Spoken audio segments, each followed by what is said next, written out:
ایمان کو تازہ رکھنے کے لیے نماز قائم کرو. ہر نماز ایمان کی تجدید ہے. اقیم الصلاۃ لذکری، نماز قائم کرو میری یاد کے لیے. اپنا عہد اللہ کے ساتھ تازہ کرو. ایاک نعبد و ایاک نستعین، اے اللہ ہم تیری ہی بندگی کرتے ہیں اور کرتے رہیں گے، تجھ ہی سے مدد مانگتے ہیں اور مانگتے رہیں گے. اپنے اس عہد بندگی کو تازہ کرو، ایمان کو تازہ کرو. الحمدللہ رب العالمین الرحمن الرحیم، ایمان باللہ تازہ ہوا. مالک یوم الدین، ایمان بالآخرہ تازہ ہو گیا.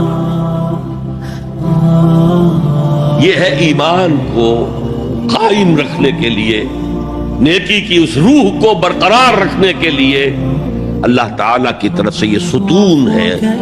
الصلاۃ عماد الدین، دین کا ستون ہے یہ نماز.